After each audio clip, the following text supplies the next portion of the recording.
bem. Eu sou Raquel Dias, sou da diretoria do ANDE, Sindicato Nacional. Vou ajudar aqui na coordenação da mesa, juntamente com o companheiro Heitor, que vai se apresentar também. Bom dia a todos, bom dia a todas. Sou Heitor Fernandes, sou membro da oposição de Correios do Rio de Janeiro. Estou aqui também auxiliando nos trabalhos da mesa. O som tá bom, gente? Tá todo mundo ouvindo aí atrás? Bom, a gente queria pedir às pessoas que estão do lado de fora, que já fizeram o credenciamento, que já possam vir entrando, para a gente não atrasar muito a nossa atividade agora de manhã e para a gente já dar início. Então a gente já vai aqui apresentar qual é a atividade de hoje de manhã e chamar também os nossos convidados. A CSP com Lutas está realizando o seu seminário jurídico desde ontem. Algumas pessoas já estão aqui em São Paulo desde ontem participando deste evento. E hoje nós estamos dando início à reunião da CSP com Lutas, da Coordenação Nacional da CSP com Lutas. Mas essa parte da manhã será uma atividade unificada, tanto do seminário jurídico quanto da Coordenação Nacional da CSP com Lutas. Portanto, nós teremos 2 painéis agora na parte da manhã, para ainda acontecer de manhã, e à tarde nós daremos continuidade à reunião da Coordenação Nacional com outra programação.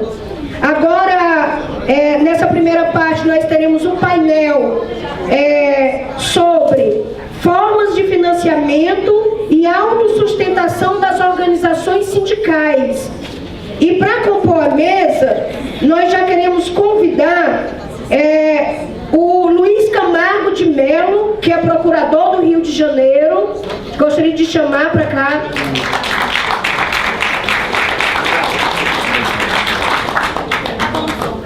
O Alberto Emiliano, que é procurador do Ministério Público, MPT, PGT, CONALES. Depois ele vai explicar o que significa a sigla. E queremos chamar também o Aristeu Neto, que é advogado do Sindicato dos Metalúrgicos de São José dos Campos. Obrigada, sejam todos bem-vindos. Podem sentar. Bom, a metodologia é o seguinte: cada painelista, no caso o Luiz Camargo e o Alberto Emiliano, vão ter cada um 30 minutos para fazer a fala, e em seguida nós vamos passar a palavra ao Aristeu, que é o debatedor, que vai ter 20 minutos para fazer suas considerações. Ok? Muito bem, nós vamos dar início, vamos passar a palavra aqui, aos nossos convidados. Luiz Camargo, Alberto, quem começa primeiro?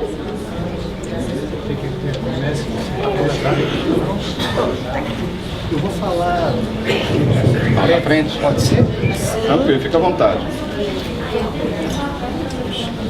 Você quer que vai avisando com o tempo? Você que fecha, Deus. Você quer que vai avisando você? Pode ser. A cada 10 minutos te aviso, tá? Tá ótimo. Bom dia. Bom dia a todas e a todos. Em nome do MPT, eu gostaria de saudar os membros dessa mesa, meu colega Camargo, e a todas e todos que estão aqui nessa manhã. Quero crer em busca de uma narrativa, se não única, próxima, voltada para uma atuação emancipadora das entidades sindicais, né? Sempre tendo como base, sempre tendo como princípio de que os direitos sociais também importam, né?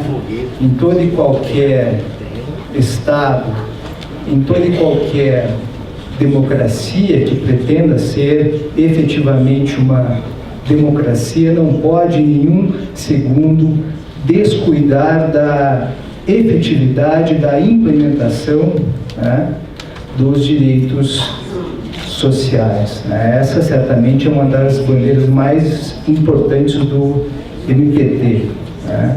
O Ministério Público do Trabalho. Até foi feita menção aqui a CONALES.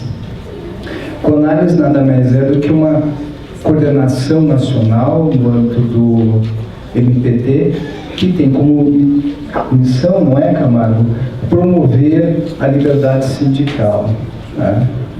Inclusive, a gênese da CONALES, ela tem algo, digamos, inusitado, não é?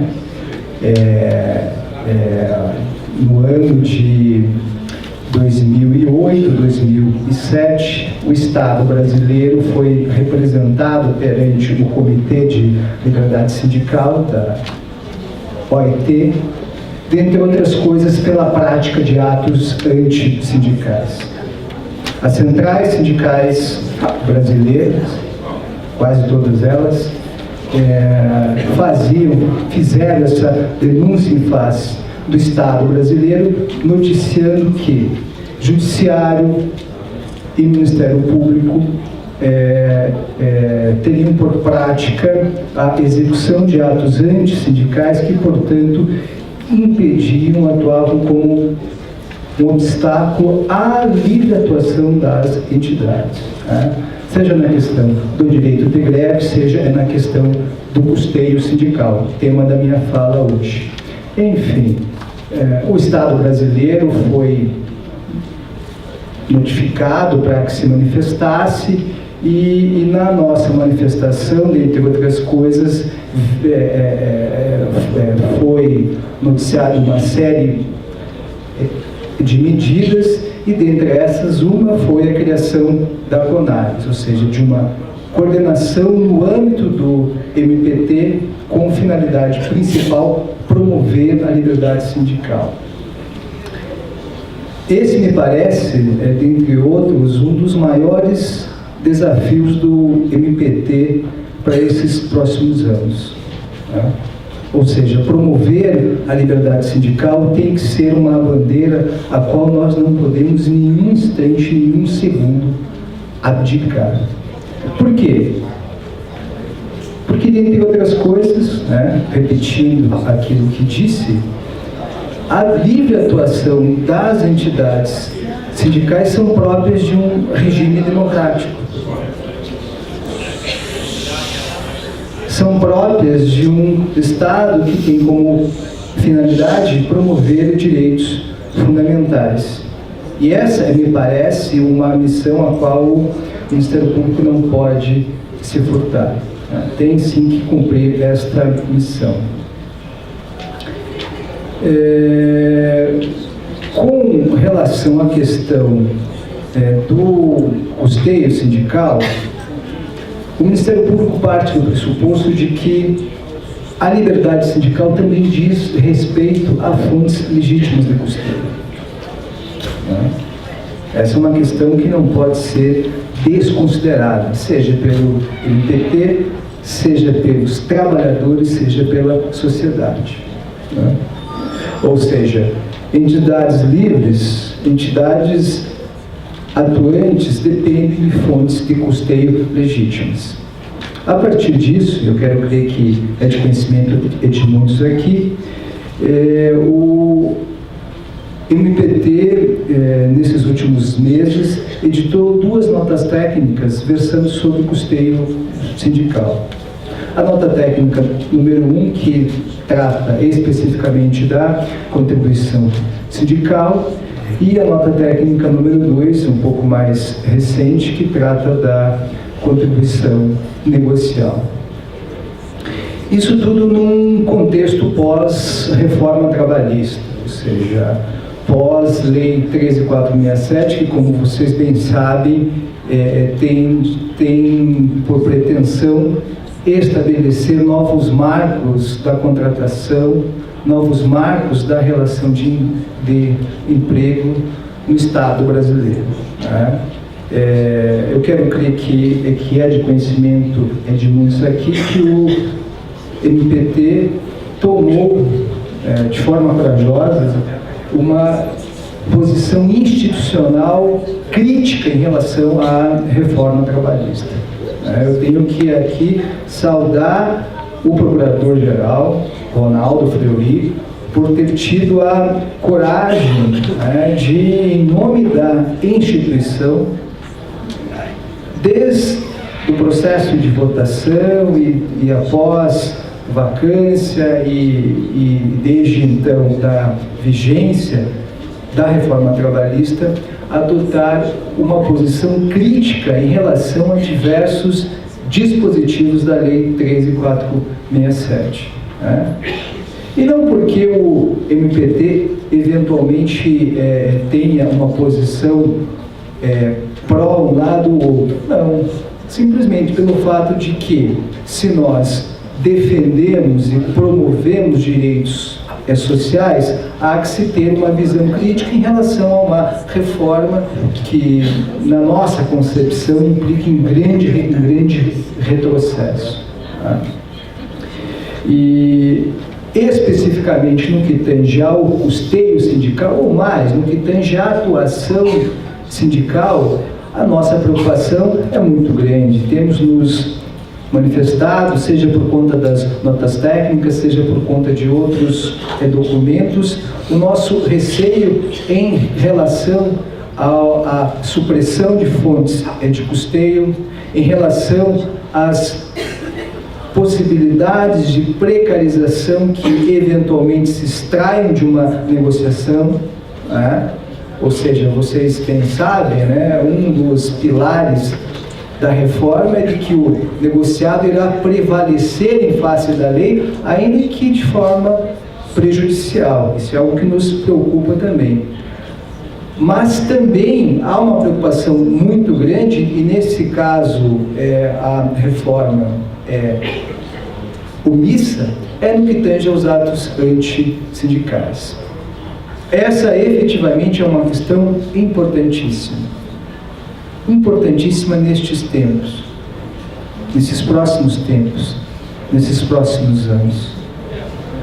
Para além do custeio sindical, que é uma questão absolutamente importante e que não vou me furtar a falar desse tema hoje, temos sim que estar atento em relação à atuação sindical de forma ampla, no que tange a realização de assembleias, no que tange a negociação coletiva, no que tange ao livre exercício do direito de greve. Essas são questões absolutamente importantes e que, por mais que por muito tempo a gente tinha pensado que eram questões que estavam consolidadas, talvez não estejam. Eventualmente, o que era tido como banal, como algo sem muita dificuldade, uma assembleia sindical, uma reunião na entidade sindical para tratar de questões relacionadas à categoria, talvez já não seja mais tão simples assim.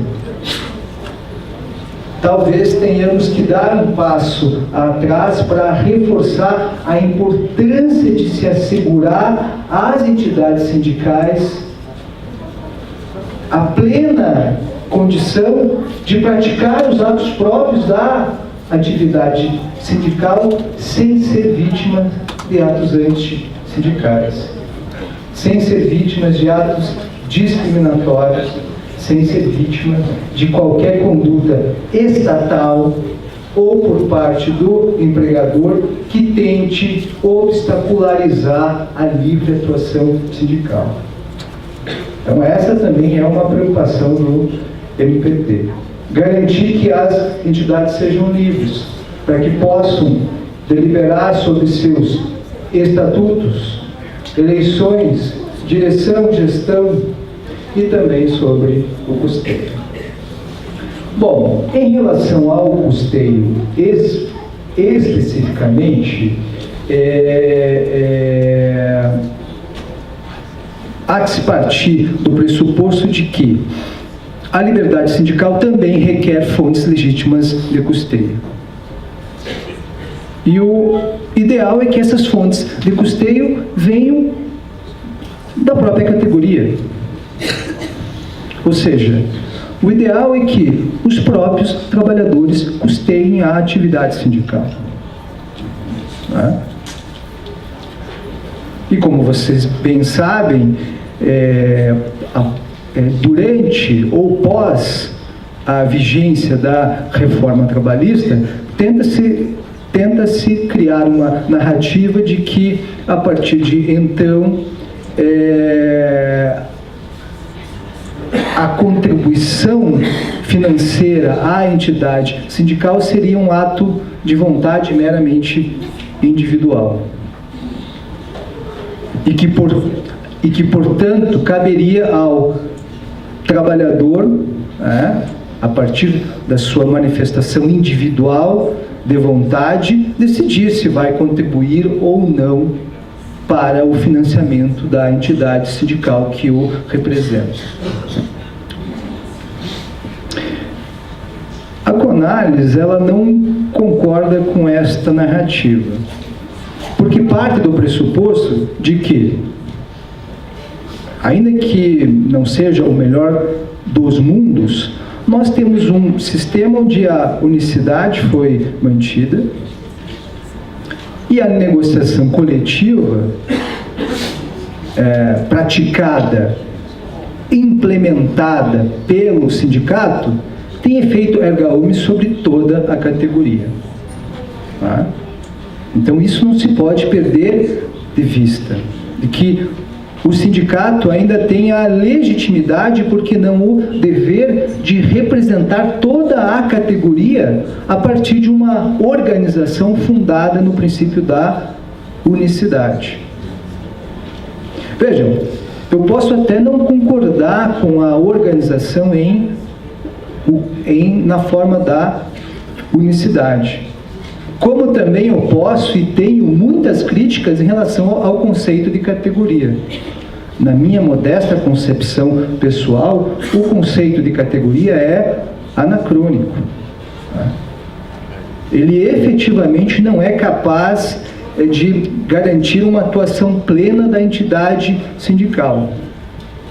Temos que certamente transcender a ideia da luta de classe para tratarmos sim de luta de classes, para que a partir disso as entidades sindicais sejam capazes de representar um grande espectro de trabalhadores, sejam aqueles contratados diretamente ou indiretamente, ou sejam aqueles que não têm contrato. Importante também que as entidades abracem bandeiras mais amplas, bandeiras de gênero, bandeiras de raça, ou seja, certamente as pautas identitárias não podem ser abdicadas pelas entidades sindicais. Elas têm sim que ter ciência da importância destas pautas. Não, claro, não que tenha que se desconsiderar o conflito capital-trabalho, que é um conflito presente que está no dia a dia da atuação sindical, mas é importante, até a título de sobrevivência, que as entidades sindicais abracem novas pautas, abracem plenamente bandeiras identitárias. Mas, voltando para a questão do custeio, o que temos é unicidade e negociação coletiva que abrange toda a categoria. Ora, se a negociação coletiva abrange toda a categoria, é no mínimo razoável que toda a categoria seja cotizada para custear este processo.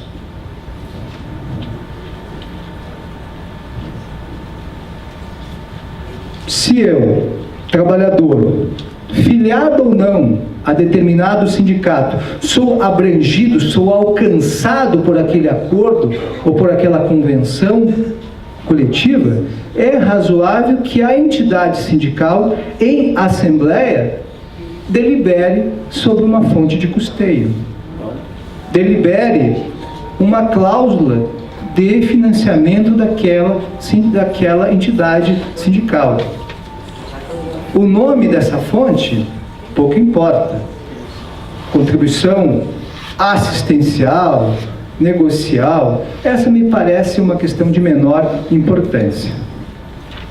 Enfim, nesta linha, o MPT via Conales tem entendido que é legítimo que as entidades sindicais em assembleia estabeleçam fontes de custeio legítimas. Quais são, quantas são, valor, prazo? Isso é algo que não nos diz respeito. Isso é algo a ser deliberado no âmbito das assembleias. Tá? Por certo, eventuais abusos serão tratados em investigações específicas. Mas isso é patologia. O MPT absolutamente não pode pautar a sua atuação a partir da patologia. Ele tem que, sim, ao contrário, partir do pressuposto de que a atuação sindical é legítima e de que os diretores, de que a Assembleia atua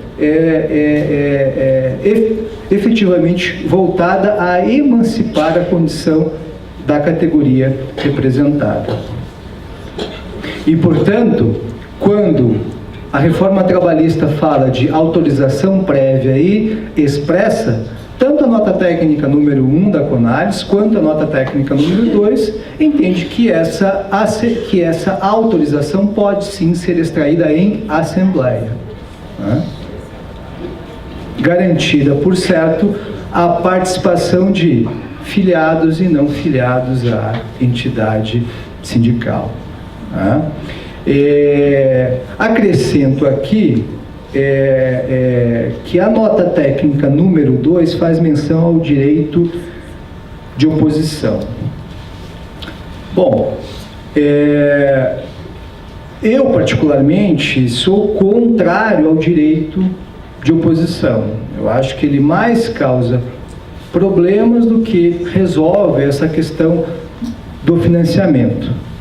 Mas tenho que entender que a atuação do MPT também é uma atuação colegiada. Nós temos um colégio com mais de 600 membros no país todo que eventualmente não pensam da mesma forma. E nessa linha, o direito de oposição foi o consenso possível no que tange a questão do custeio. E eu quero crer que as entidades sindicais, ao estabelecerem em assembleia fonte de custeio, deveriam sim prever o direito de oposição, até para eventualmente limitar os efeitos de uma discussão jurídica futura sobre a legalidade ou não daquele desconto feito em relação a trabalhadores que não são filiados à entidade sindical. Enfim, faltam 10, ok, eu tenho bastante tempo ainda, mas não vou usar os meus 30 minutos, vou deixar para eventualmente a gente tratar de alguma dúvida pontual, mas o que tem que ficar claro aqui há sim uma preocupação institucional do MPT no que tange a fontes de custeio, não tenho dúvida disso. Nós partimos do pressuposto de que o enfraquecimento, ou melhor, o aniquilamento das entidades sindicais, fruto do estrangulamento das suas fontes de custeio, não é algo positivo, ao contrário, é algo que implica em grave retrocesso social e que, portanto, nós não podemos compactuar com essa prática. Temos sim que atuar para promover a liberdade sindical e, portanto, na medida do possível, garantir com que as entidades sindicais possam, no âmbito Assembleia, no âmbito da negociação, definir fontes de custeio legítimas. E é claro, o que fugir um pouco da regra, o que eventualmente resultar em certo desvirtuamento dessa atuação sindical, certamente será objeto de atuação específica, voltada no caso concreto, mas sempre primando pela autonomia, pela independência das entidades sindicais. E, finalizando essa primeira parte da minha fala, eu tenho dito nesses últimos tempos, né, até muitas vezes eu fico na dúvida, mas eu acho que a gente tem que dizer isso para que os dias tenham sentido e que a gente possa ter força para continuar lutando, né? E a concepção é mais ou menos essa. O inverno pode ser deles, mas certamente a primavera será nossa. Obrigado.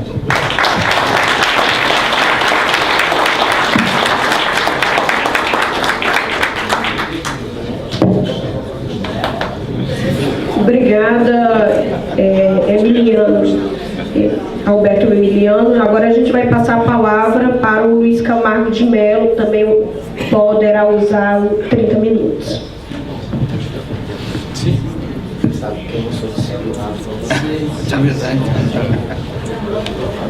Gente, bom dia. É um prazer muito grande participar mais uma vez de uma atividade da CSP Condutas, e só pelo fato de estar aqui, de poder me manifestar para todos nós, para esse colegiado, já é uma alegria muito grande. Mas além disso, eu divido a mesa com um grande amigo, um grande parceiro do Ministério Público do Trabalho.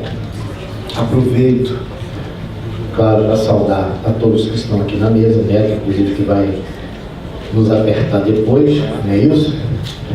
Mas eu quero fazer só uma pequena correção para efeito de estabelecer uma situação que é absolutamente verdadeira. Eu estive por 29 anos na ativa no Ministério Público do Trabalho. Eu tomei posse em 1980, pô, cara, bonito, tô boné aí, gostei, ó, firmeza. Legal. Eu tomei posse em 1989 e oficiei no Ministério Público do Trabalho até abril desse ano. E a partir de abril eu retornei à minha origem, que é a advocacia trabalhista e sindical. Antes de ingressar no Ministério Público, por concurso, em 1989, eu advogava no Rio de Janeiro. Advoguei no Sindicato dos Professores, estagiei no Sindicato dos Médicos, advoguei no Sindicato dos Trabalhadores de Asseio e Conservação e ingressei no Ministério Público em seguida. Então eu queria fazer só esse registro porque o anúncio foi feito como procurador, né?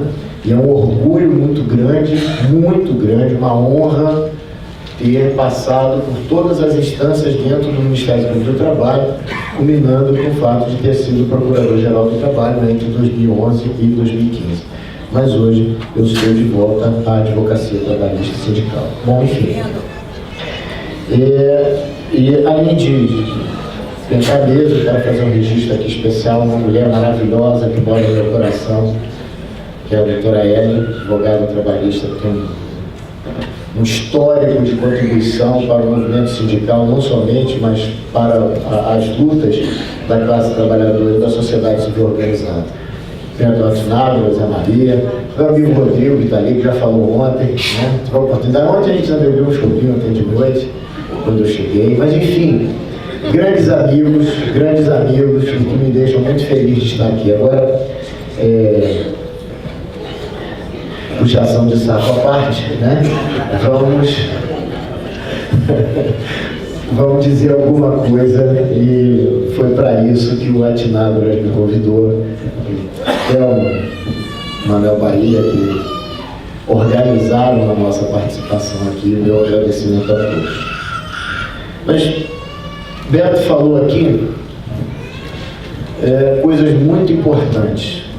E é sempre bom a gente deixar a autoridade falar primeiro, a autoridade que representa aqui o Ministério Público do Trabalho, que representa a CONAS, a Coordenadoria de Promoção da Liberdade Sindical, mas a autoridade, muito mais do que isso, como um estudioso, como um acadêmico do direito sindical. É uma pessoa que tem absolutamente o meu respeito e a minha admiração. E o Beto aponta algumas coisas que são fundamentais. Veja, a gente é convidado para falar sobre custeio. E ele vem aqui e diz, olha, vocês estão preocupados com custeio? Tem que se preocupar mesmo. A minha avó já dizia, professora Hélia, que saco vazio não para em pé, né? Mas é preciso se preocupar com os chamados atos antissindicais. E nós estamos no limiar de uma mudança que será muito significativa. E eu gostaria muito de não falar dessa forma, mas eu quero crer que não será para melhor. E é bom que nós tenhamos atenção a essas coisas. Beto falou, parecia que era uma questão tranquila, sólida, a realização de uma assembleia, a possibilidade de uma greve. Não quero ser aqui pessimista, eu não sou pessimista. Não sou. Aliás, eu gosto muito do saudoso Ariano Suassuna, que dizia, você não pode ser pessimista porque o pessimista é um chato, você não pode ser otimista porque o otimista é um burro. Então nós somos realistas, né? Realistas, esperançosos. Eu acho que a gente tem sempre que acreditar, trabalhar e tocar para frente. Agora, tem que prestar atenção no que está vindo por aí. Tem que prestar atenção no que está vindo por aí. E aí o alerta que o Beto fez aqui é absolutamente pertinente. Nós temos que cuidar de situações que hoje estão garantidas pela Constituição da República. Veja o Instituto da Greve. O Instituto da Greve já foi crime, professora, não é isso? Já foi crime no Brasil pela legislação brasileira. O Instituto da Greve já foi crime. Você faz greve, é criminoso. Hoje a greve é um direito. Mesmo a greve sendo um direito, estando lá no artigo 9º da Constituição da República como um direito do trabalhador, e é o trabalhador que decide como vai fazer uso desse direito, o que é que ele vai defender. Nós ainda temos decisões do Judiciário Trabalhista baseadas, pasmem, na Lei 4.330, a lei de greve da ditadura, a lei antigreve, que proíbe greve de solidariedade, proibia expressamente a greve política, né? A greve de solidariedade. A legislação atual não trata desses temas, mas a jurisprudência continua julgando, os tribunais continuam julgando, como se a 4.330 nesse aspecto ainda estivesse em vigor. Então a situação não está assim, não tem céu de brigadeiro. Né? Para a gente usar uma expressão própria do presidente eleito, né? Mas é uma expressão que já era muito utilizada antes. Né? Aliás, João Pedro, um dia desse, né, Rodrigo? O João Pedro, um dia desse, eu estou no escritório Ferraz do Espaço, meu grande amigo, João Pedro Ferraz do Espaço, meu amigo há quase 30 anos, me deu posse no Ministério Público em 1989, foi João Pedro que me deu posse. E João Pedro, um dia desse, colocou lá no Facebook todo mundo fazendo festa com a eleição do capitão, né? Ah, o capitão. Aí ele achou uma foto do capitão, Virgulino Lampião, e colocou lá no Facebook. Esse aqui é o capitão que é o herói do povo brasileiro. Eu achei sensacional. Porque a gente precisa saudar o capitão de verdade, o capitão Virgulino Lampião. Mas enfim, tempos nossos são de um outro capitão. Então, a gente tem que prestar atenção nisso. Tem que prestar atenção, porque aparentemente instituições que estavam sólidas, direitos que estavam garantidos, talvez não estejam tão garantidos, talvez as instituições não estejam tão sólidas. É bom a gente ter atenção a isso.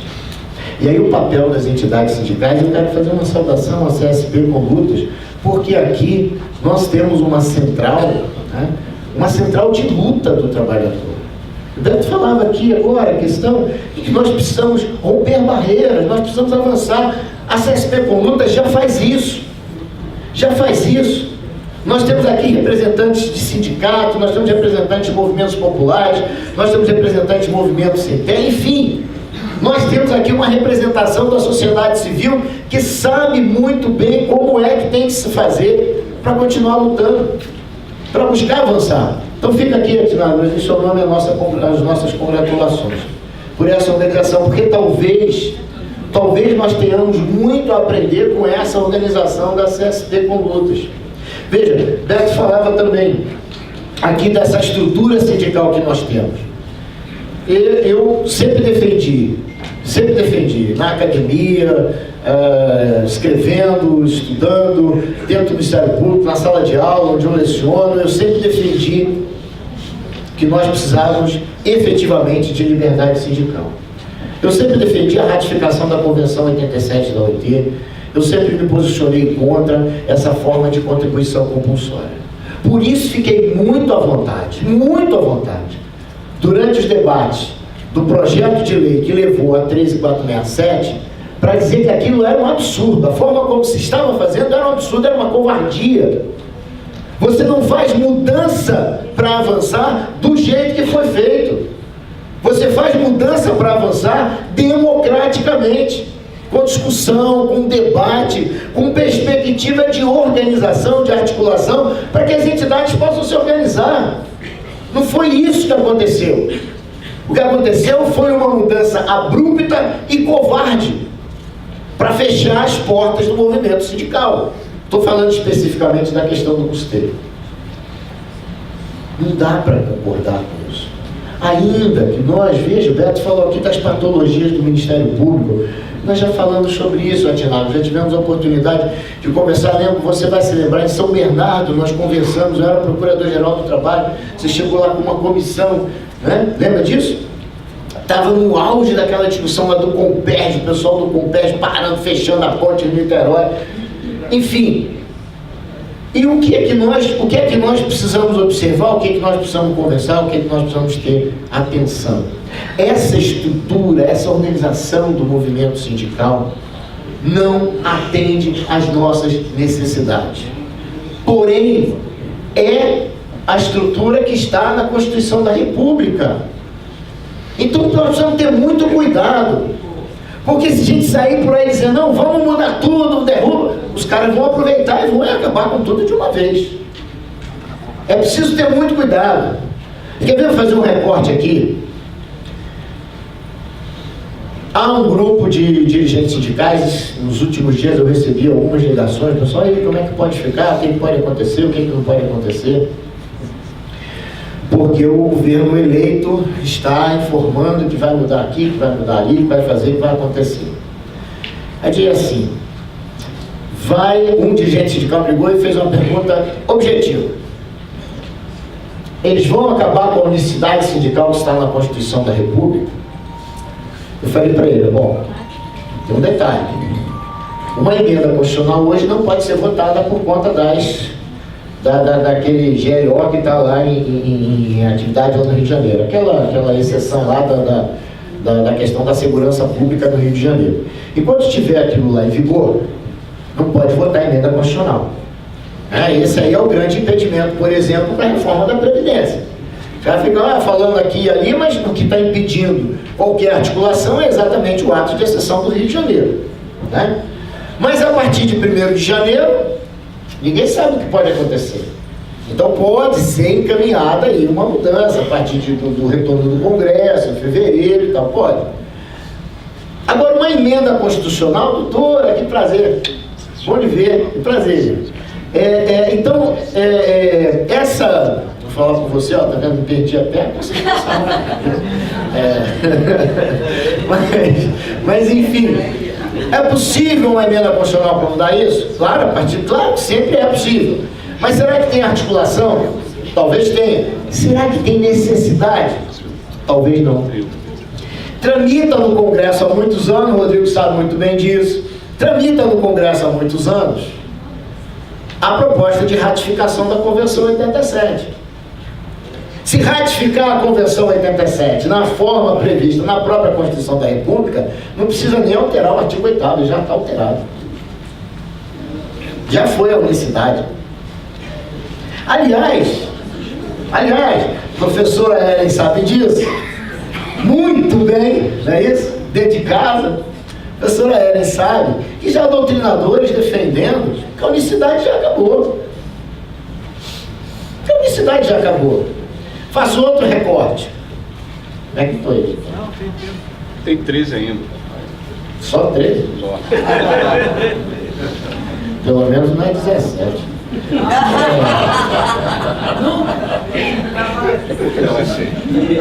Não.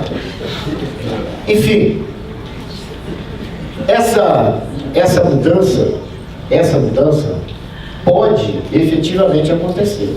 Agora tem um detalhe importante. Falava aqui de que já há doutrinadores defendendo o fim da unicidade e dizia, vou fazer um recorte. Como é que um país de unicidade sindical, de sindicato único, por categoria, como o Beto criticou aqui agora há pouco, essa discussão das categorias, que também não me desce na garganta, como é que um país de unicidade sindical, de sindicato por categoria, tem 17 mil sindicatos, ou mais de 17 mil sindicatos nos últimos números oficiais? Como é que você tem um número tão grande de sindicatos, você tem um percentual tão expressivo de sindicatos que jamais fizeram uma negociação coletiva sequer? A gente vai dizer, mas embutido isso aí, então os sindicatos servidores públicos que não pode fazer. Sim, tira isso. Ainda assim o número é significativo e você vai observar que tem um monte de sindicato de cartório. É o que Beto dizia aqui, da patologia. 29 anos no Ministério Público do Trabalho me ensinaram que ninguém bate na porta da Procuradoria Regional, da Procuradoria Municipal, da Procuradoria Geral para falar bem de você, meu amigo atinado. Agora pisa no calo de um ganha uma eleição, não precisa fazer nada errado não, ganha uma eleição. Que aparece alguém batendo lá na nossa porta, na porta do Ministério Público do Trabalho, o uso do cachimbo, a boca ainda está torta. Bate na porta do Ministério do Trabalho, diz, não, aquele atinado é que nada, aquele cara fraudou as eleições. Presta não. Vai lá ver, aí faz a denúncia. O que o doutor Alberto Emiliano, procurador do trabalho lá no Paraná, vai fazer? Ele tem obrigação. A obrigação dele é investigar. E aí, no momento em que ele abre essa investigação, pô, que absurdo! Pô, o Ministério Público do Trabalho, será que não está prestando atenção? Nós estamos fazendo aqui um trabalho sério, é uma eleição disputadíssima. Os caras queriam até bater na gente, um monte de bandido. Por que esse procurador aqui está me mandando aqui uma notificação? Então você vai encontrar, nesses momentos, a atuação obrigatória do Ministério Público, que é a chamada patologia. Ele disse aqui agora há pouco, o Ministério Público não deve se pautar pela patologia. E aqui eu quero fazer um registro que eu considero muito importante. Nesses últimos anos, nesses anos de reforma trabalhista, o senhor Procurador-Geral do Trabalho, o Dr. Ronaldo Fleury, teve uma atuação destacada. O Dr. Ronaldo Fleury marcou uma posição para a instituição Ministério Público do Trabalho. Disse, nós não concordamos com essas questões que estão sendo apresentadas. Nós não concordamos. Isso levou à mudança de uma postura. Isso é muito importante, talvez não seja perceptível aqui. Mas é muito importante essa mudança da postura dos procuradores que estão atuando na coordenadoria chamada CONALES, a Coordenadoria de Promoção da Liberdade Sindical. Período em que eu estive à frente do Ministério Público do Trabalho, exercendo o honroso cargo de Procurador do Trabalho, junto com o coordenador na época, Dr. Gerson, nós buscamos uma aproximação com o movimento sindical.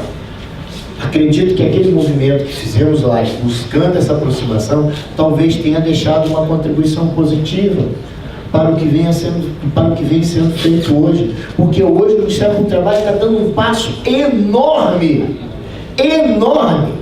As notas técnicas que a CONALES apresentou, não pense que aquela nota técnica foi escrita por 2 ou 3 escondidinhos de noite e aí de manhã a gente apresenta e está tudo lindo e maravilhoso. Não, o pau quebrou.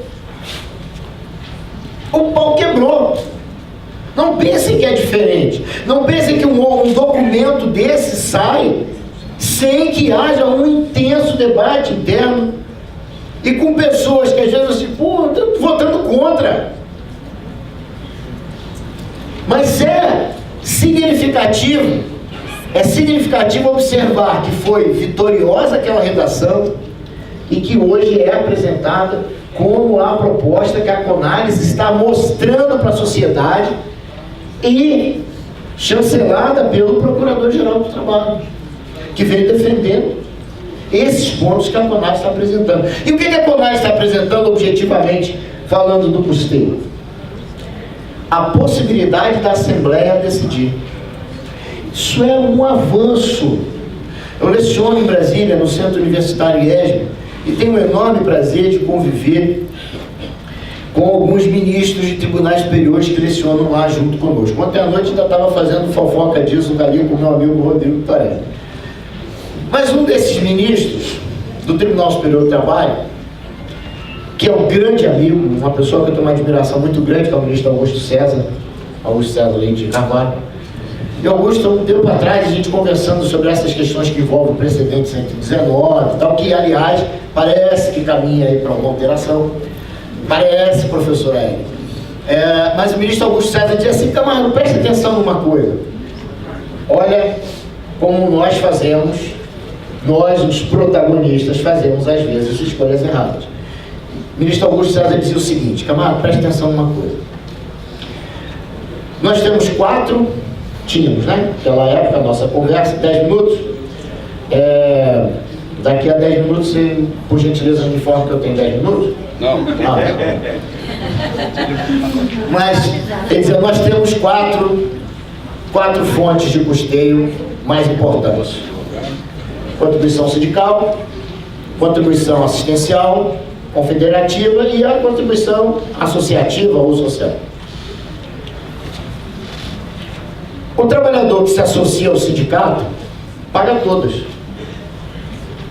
Paga todas. O trabalhador que não se associa ao sindicato paga uma. E todos os trabalhadores recebem todos os benefícios.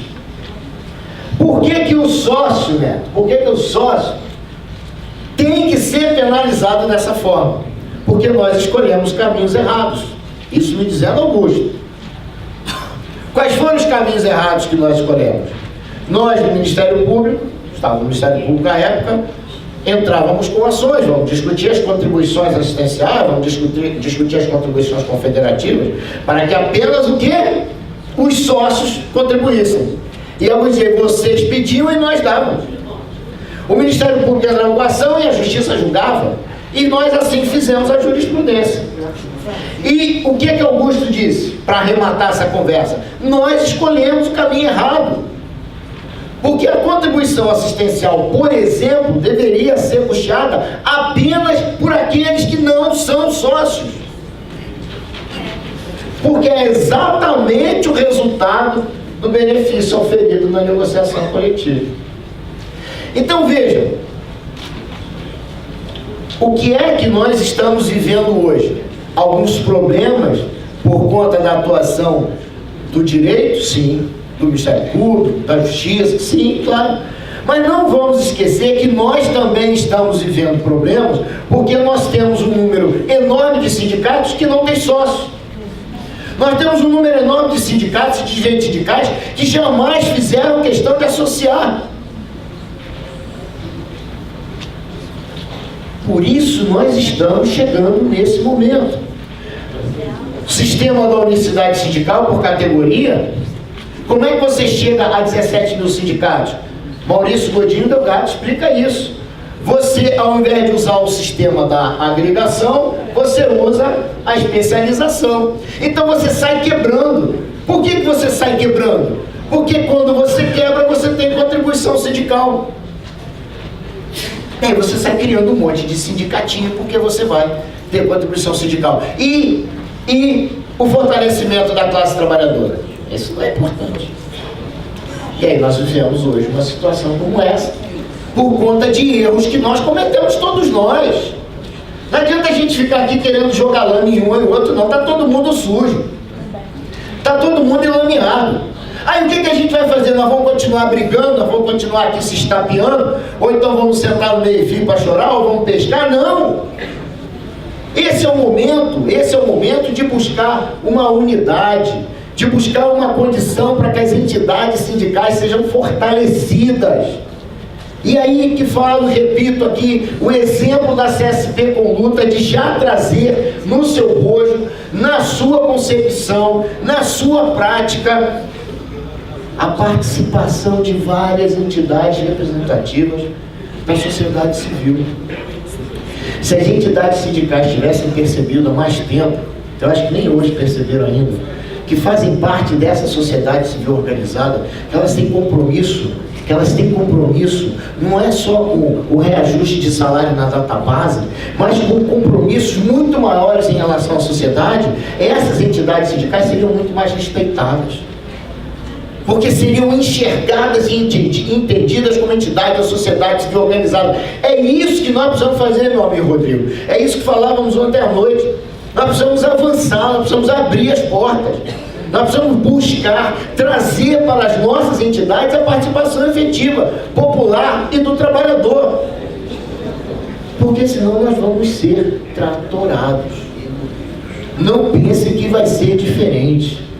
Ou se busca formas de organizar essa participação nas nossas entidades, sejam entidades representativas de trabalhadores, sindicatos, federações, o sistema ainda é confederativo, sejam nas entidades de morador de rua, de sem teto, de sem terra, de associação de moradores. Eu acho que nem existe mais associação de moradores. Não tem mas associação de moradores, você nem escuta ninguém falar disso.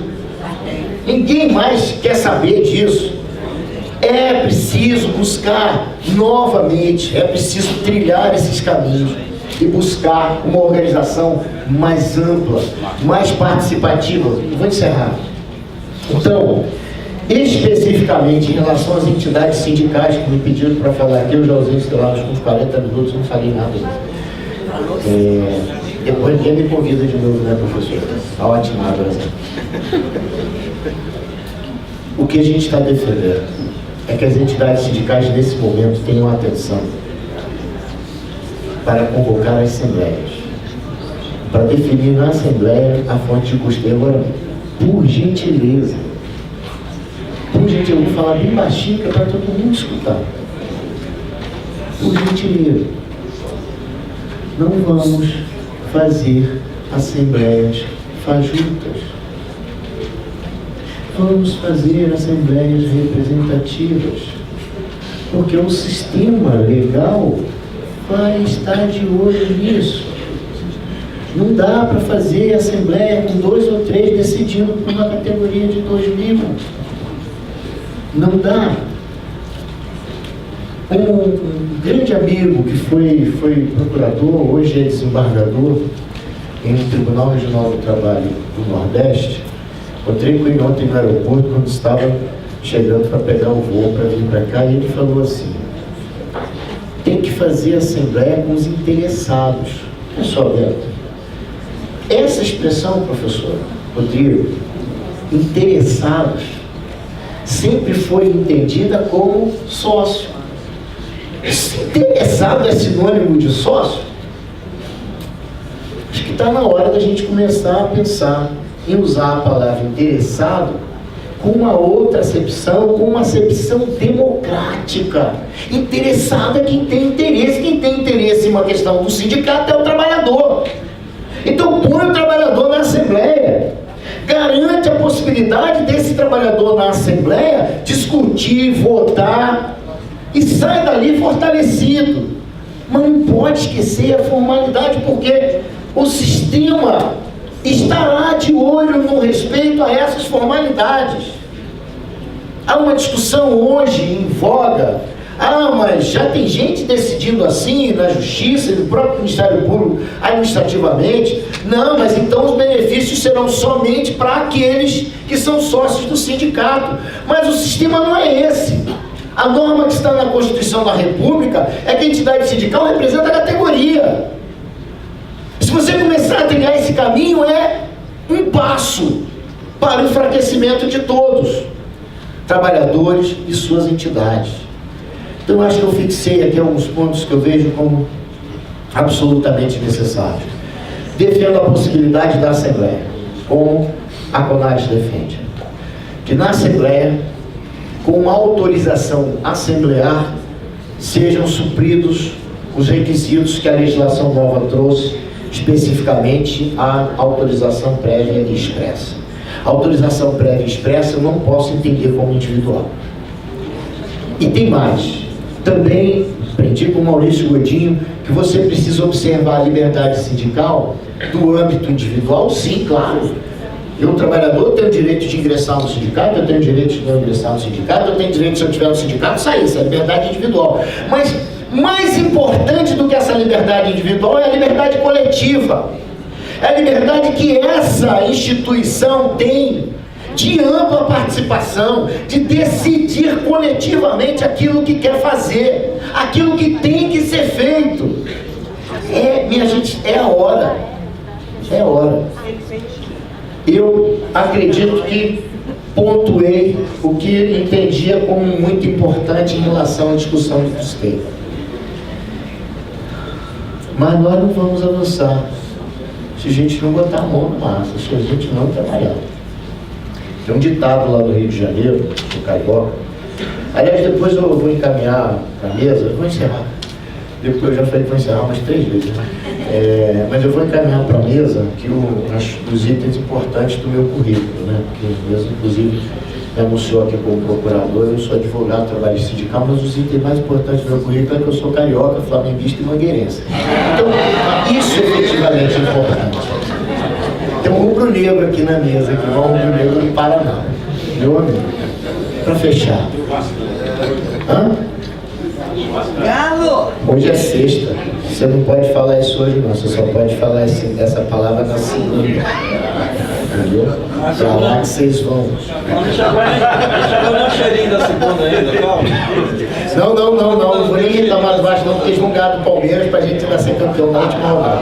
Ganhando do Atlético. Enfim, minha gente, a brincadeira do futebol é brincadeira. O futebol é pra gente se divertir, pra gente se alegrar, é pra gente ter. Se a gente não tem, a gente arrumou um motivo para beber depois. Enfim. E muito, né, Olívio? Tiago de Mello, só para fechar. Tiago de Mello escreveu um verso que eu acredito ser muito significativo. Ele escreveu assim: faz escuro, mas eu canto, porque amanhã vai chegar. Agradeço.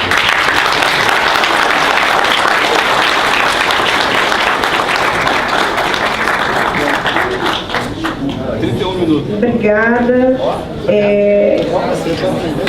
Antes de passar para o Aristeu Neto, oi. Só ficou animado aí com o Flamengo e com a Mangueira, ou sei lá, com a cerveja depois, não sei o que foi.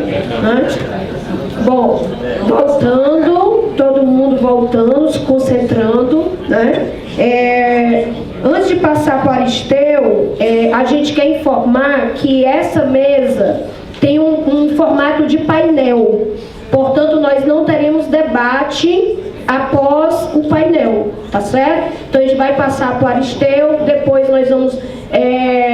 vai ter a exibição de um vídeo e imediatamente passaremos para o segundo painel. Então, agora a gente vai passar aqui para o Aristeu Neto, que vai fazer aqui suas considerações em 20 minutos.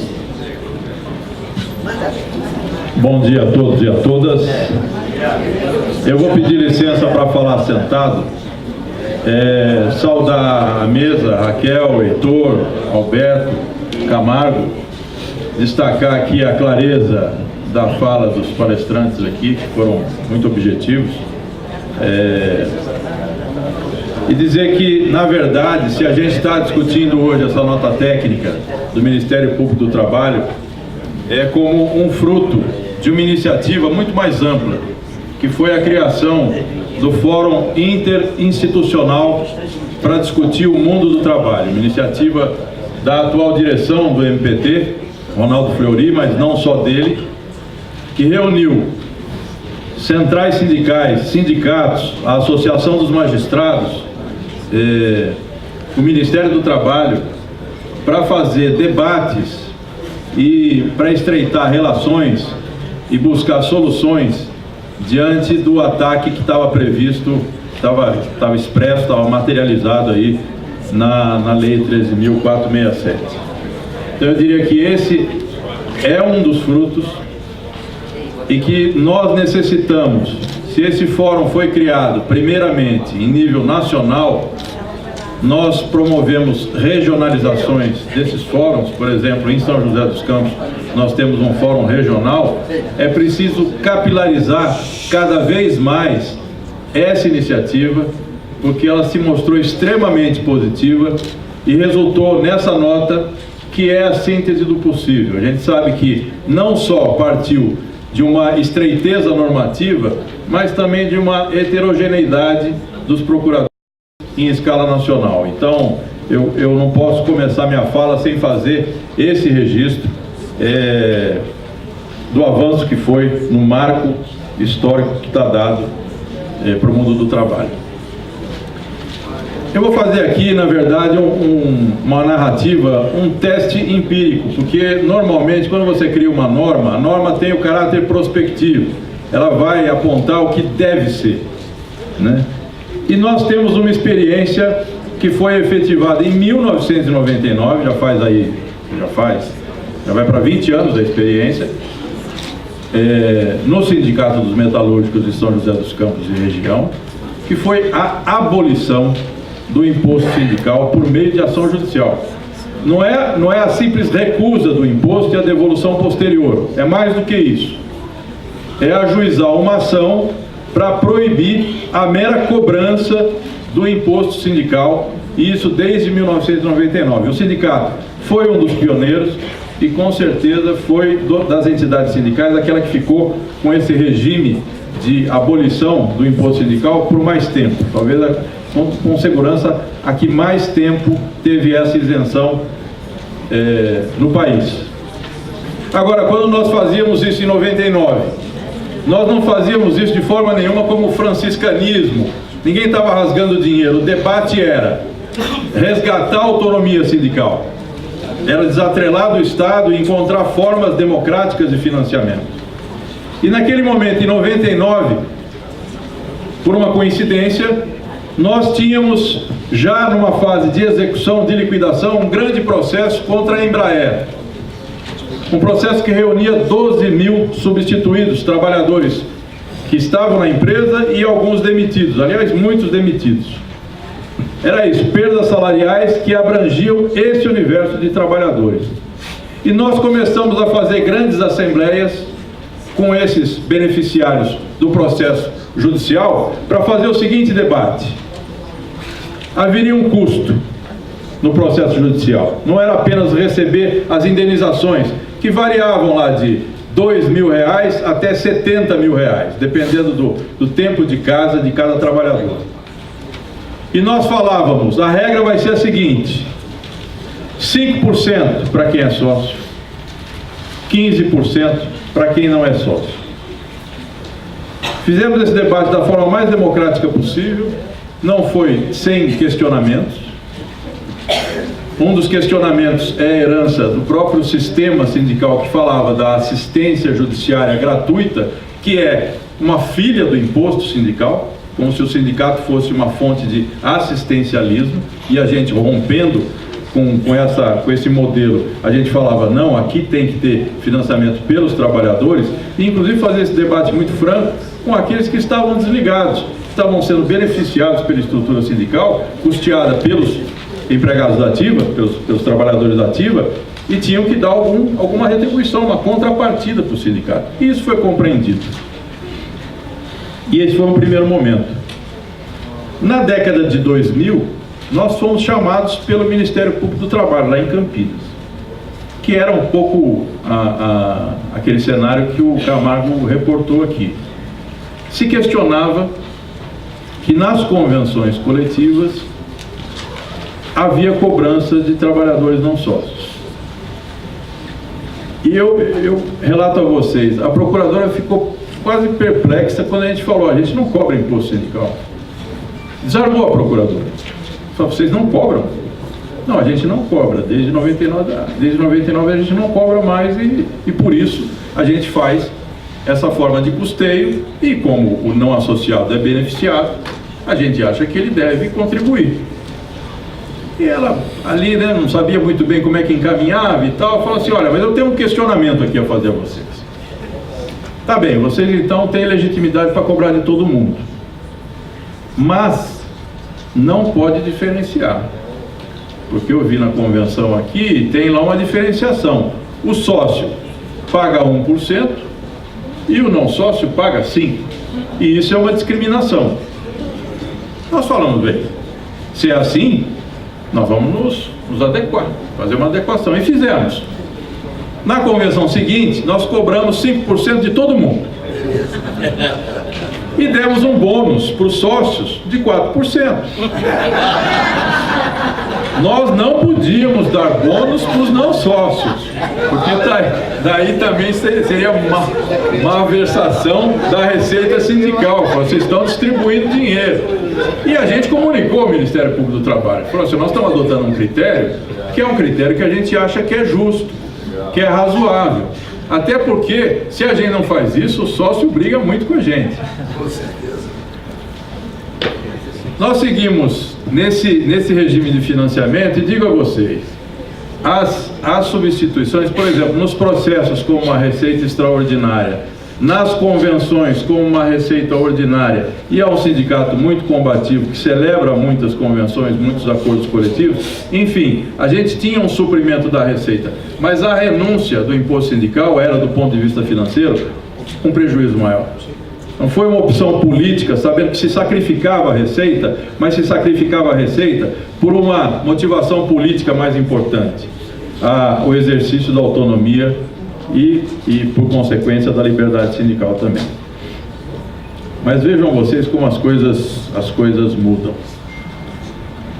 No ano de 2016, nós ganhamos uma ação que era uma tutela inibitória para inibir o empregador de fazer alguma maldade ou descumprir a lei. Marcelo, que está aqui conosco, que ajuizou a ação. A empresa atrasava, uma empresa de material bélico, uma empresa com 1.800 trabalhadores, ela atrasava sistematicamente o salário. E aí pagava a multa que estava prevista na convenção, mas isso não funcionava, porque ela fazia isso de forma reiterada e a multa não é uma multa, quer dizer, a multa não estava servindo a sua finalidade, que a multa é para inibir a parte de cometer alguma ilegalidade. E aí foi ajuizada essa ação. Uma tutela inibitória que acabou resultando numa multa de, em média, R$8.000 por trabalhador. A empresa sentiu, parou de atrasar salário ali. Chegou na hora de pagar, de fazer o pagamento, nós, inclusive, para fazer, meio a contragosto, confesso, uma adequação à lei 13.467, e para facilitar a vida do trabalhador também, a gente pegou e pediu para comparecer. Fizemos as assembleias, evidentemente, para que houvesse a aprovação. Foi um acordo, recebeu 90% mais ou menos dos valores que estavam calculados. E aí o trabalhador ia lá e fornecia a conta bancária para se fazer a transferência e a autorização para se fazer o desconto. Depois nós viemos a saber a dimensão disso. 5 chefetes foram ao Ministério Público do Trabalho questionar o pagamento. E era 5% e 15%. 5% para os sócios, 15% para os não sócios. E aí a procuradora entrou com a medida judicial, o dinheiro foi bloqueado. Para nós foi uma situação muito constrangedora, porque a gente tinha 20 anos dessa prática consolidada, culturalmente absorvida e tudo mais, e depois de muitas idas e vindas, recursos de tribunal e cautelares e mandados de segurança e tudo mais, se chegou numa conclusão que era 5% para todos, sem discriminação, e com direito de oposição. Só que o direito de oposição que a gente exigiu foi diferente um pouco, que era o seguinte: quer se opor? Pode se opor. mas se opõe a tudo. Não quer contribuir, não recebe os 8 mil. E a procuradora concordou. Eu acho justo isso. Eu acho justo. Se não é muito oportunismo. Eu digo isso pelo seguinte. Eu falo, nós vamos defender essa regra para processos judiciais. Mas eu acho que nas convenções nós vamos ter que defender a nota técnica e eu vou explicar por quê. Por 2 motivos. O processo está consolidado, está pago, enfim, não tem mais possibilidade nenhuma de pressão por parte do patronato. Na convenção não é assim. Se a gente fizer amanhã uma exigência da seguinte maneira, falar assim, olha, se você quiser se opor à contribuição negocial na convenção coletiva, você tem que se opor a todos os direitos da convenção coletiva. O paralelo seria esse, certo? Nós não temos a menor segurança de que não vai haver pressão do patronato para falar, vai lá sim, renuncia a tudo, porque você, não sócio, você não vai ter convenção mesmo. Isso aqui é para ficar só para os sócios. Aqui até mandaram uma pergunta para a mesa, tem decisões hoje fazendo essa restrição. A convenção é apenas para os sócios, isso é horrível. Do ponto de vista de divisão da classe, facilitar a vida do patronato, que já não tem mais regulamentação, reajuste de forma ampla, isso seria muito ruim. Mas há um segundo elemento. Eu debati bastante esse tema eu estava uma posição mais sectária, e eu debati bastante com o Zé Maria me convenceu. E o segundo elemento é de organização, gente. Porque, olha, nós já tivemos em algumas situações, muita gente fazendo direito de oposição. Eu acho que esse comparecimento da base é um termômetro. É um termômetro de que as coisas não vão bem. E na situação ideal, inclusive, é uma situação ideal, eu reconheço. A situação ideal é aquela que você tem 100% de sócios. E, portanto, você não teria oposição nenhuma. É muito difícil de atingir isso, a gente sabe disso. Mas essa deve ser a meta. Esse deve ser o nosso alvo. Ampliar a representação, buscar mais sócios, buscar compreender e dialogar com o não sócio que vai fazer o direito de oposição, não chamar ele de pelego sumariamente, né? Para que a gente tenha possibilidade de fazer correções e nesse exercício de retomada do classismo, a gente também tem um elemento de autocrítica. Lembrando que essa foi a síntese possível. Pode ser que com o avanço das lutas, a gente não precise nem discutir isso, da forma que foi colocada agora pela nota técnica número 2. Eu penso que, do ponto de vista de orientação, a gente deve divulgar de forma ampla isso, como uma forma de resolver, nessa conjuntura, os problemas de custeio, né? E seguir lutando para ampliar, não exatamente lutar exclusivamente para garantir a abolição do direito de oposição, né? Mas para seguir tentando conquistar mais legitimidade para o movimento sindical de conjunto. Eu acho que esse é o grande desafio.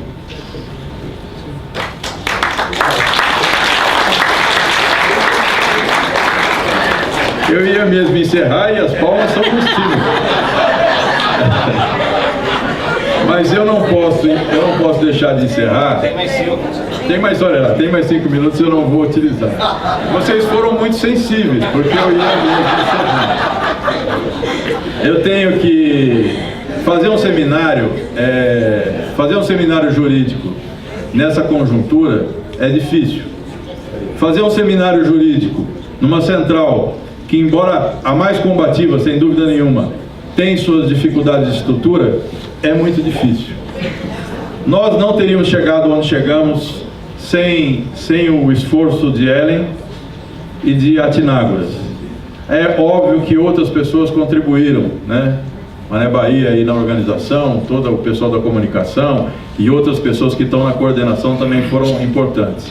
Mas sem vocês dois, não tenha dúvida que a gente não estaria hoje aqui com esse sucesso de público e de prática que está sendo o seminário. Obrigado.